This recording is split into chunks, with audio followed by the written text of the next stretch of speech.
Good evening. I'd like to call the Town of Delafield Board of Review to order.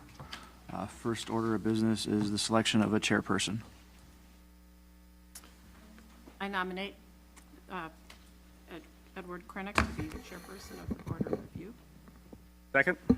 Motion is second to nominate me to serve as chair of the Board of Review. All in favor say aye. Aye. Aye. Motion passes 5-0.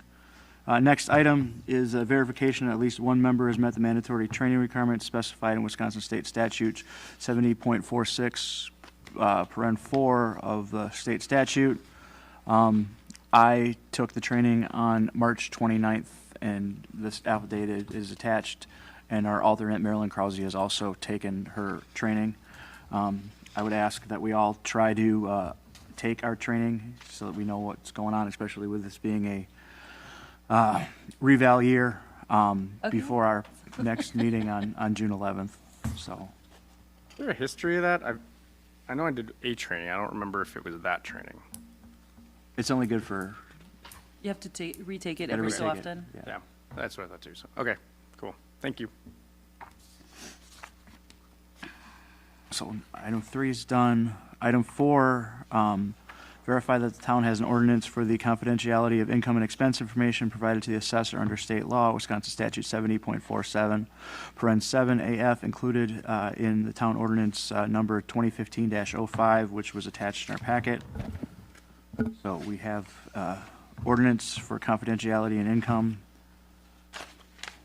The next item is just a reminder of the waiver of the Board of Review hearing procedures, which is in a resolution 22-657, which was a resolution that was adopted by the Board of Review on June of 2022, laying out the procedures for waiving the Board of Review hearings to circuit court.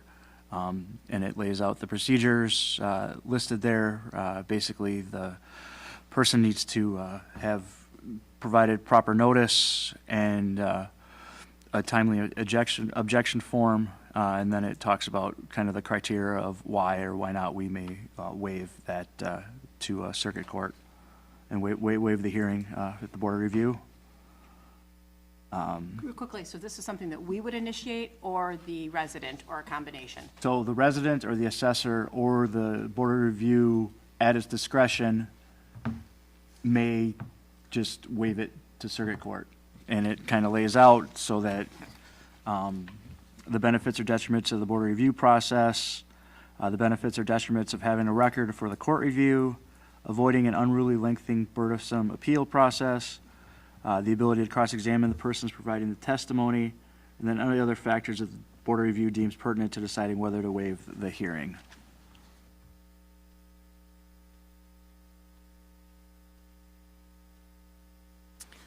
Are you looking for, we have that, right? So, Yeah, we have that on. I'm just reminding people and going over the policy for that. And then the next item is the, I would look to a motion to adopt the resolution 25-673 regarding telephone and video testimony previously included in the town board review notice. So just to, ensure that this is our policy regarding telephone and video testimony under the state statutes, that we will not be allowing video or telephone testimony at the Board of Review, and there are reasons for that, mainly the inability to really have a hearing and cross-examine people, and to make people come to the Board of Review. And then just so I can clarify, so if someone, truly is, when we have it and they're out of town or out of the country or disabled or whatever, is that where they potentially then could follow for waiving it into circuit court type of a thing? Is it just to try to clarify how that would work, what that's good for? Well, it's really so that we don't have to have a hearing. We can just, look at the facts and say, because when you do your training in the video, we presume that the assessor is correct. Basically, if we don't want to have a hearing, or, really, it came about because of big box stores, because of the Walmarts and Walgreens of the world. They would come and have a hearing, and then they would, they would appeal it anyways. So Okay.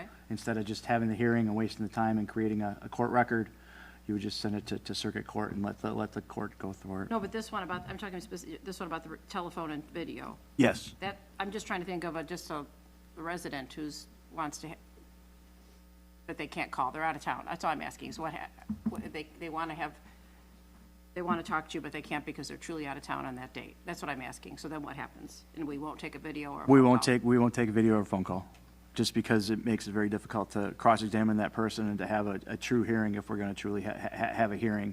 And then would they, that person, I'm just trying to put myself of that, as that person. So would they then have the ability then to waive, to ask to go to circuit court because they really do want to talk to us, and if they can't? I don't know, I'm just, They would have that option, I mean, or I would hope that, they've been having, open book and meeting with So our perhaps it assessor, doesn't- that okay. hopefully, we we've already can, worked it out we before. can work a lot of these out before they have to come to the board of review, so.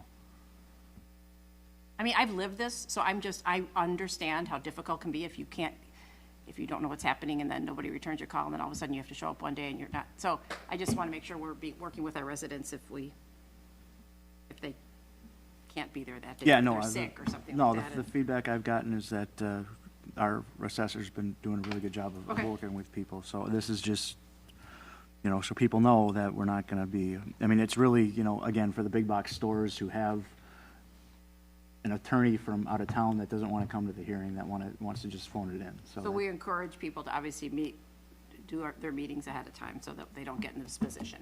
when Yeah, they I mean, call in. Okay. yeah, I mean, we would encourage folks to come to open book and try to work with the assessor to avoid coming to the board of review. Okay. Do you need a motion? I would look for a motion to adopt this resolution. Go ahead, Joe. Motion to adopt resolution 25673 regarding telephone and video testimony previously included in the town board of review notice. A second. Motion and a second to adopt the resolution number 25-673. All in favor, say aye. Aye. Aye. Aye, opposed, motion passes 5-0. Next item is an announcements. The assessment roll is not complete.